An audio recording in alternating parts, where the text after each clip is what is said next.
mga hayop hindi nagpipigil sa sarili. Ang mga aso nagsisex kahit sa plaza, kahit sa elevator o escalator. Pero hindi tayo hayop.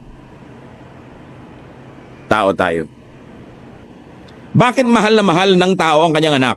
Bakit kahit unggoy, mahal yung anak niya? Bakit kahit bibe, mahal yung anak niya? Yung manok, mahal yung kanyang mga inakay?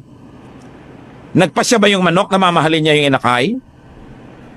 Nagpasya ba yung bulate na mamahalin niya yung kanyang anak? Nagpasya ba yung mga pagong na poprotect nila yung kanilang mga itlog, tatabunan nila ng mga buhangin? No, nakatakda, inilagay doon ng Diyos. Mamahalin mo ang iyong anak. Bakit? Through your anak, mabubuhay ka forever in the sense that your genes will flow from generation to generation. There will be perpetuity. There will be eternity. Kaya likas ang pagmamahal sa anak. Napaka-abnormal na hindi mo mahal ang anak mo. Ngayon, mahal mong anak mo, gusto mo siya maging first honor. Mahal din ang kumare mo yung anak niya, gusto niya maging first honor. Naglalaban kayo ngayon. There is nothing immoral about it. May the better person win. Walang personalan, kayo anak niya naging first honor. Nagalit na kayo forever dahil natalo yung anak mo. Ganun talaga. Natural lang sa kanila, gusto nila siyempre manalo. Alangan namang hindi. So, importante mga kapatid, unawain ang kapwa.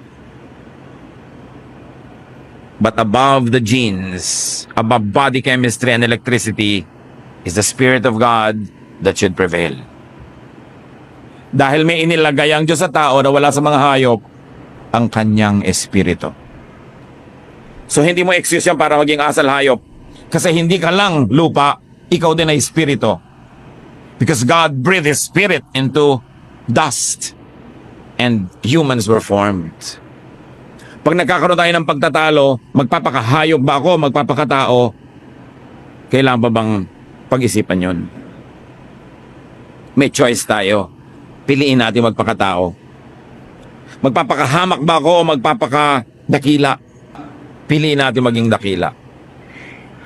Isusuko ko ba ang lahat ng katwiran, lahat ng tama, para lang mapagbigyan ko yung gusto kong ako makakain ng gusto kong kainin, ako manalo ng gusto kong mapanalunan, o magawa ko lahat ng mga sexual desire ko kahit kanino? Piliin natin na pigilin ang sarili. Dahil bunga ng espiritu ang pagpipigil sa sarili. Ang mga hayop hindi nagpipigil sa sarili. Ang mga aso nagsisex kahit sa plaza, kahit sa elevator o escalator. Pero hindi tayo hayop. Tao tayo. Dapat tayo ay pinamamahalaan ng decency, morality, nobility of character, because we should not offend the Spirit of God that resides in our bodies. Yun ang batas sa sarili. Ang batas mo sa iba, to understand, to forgive, and to love even those that offend and victimize us.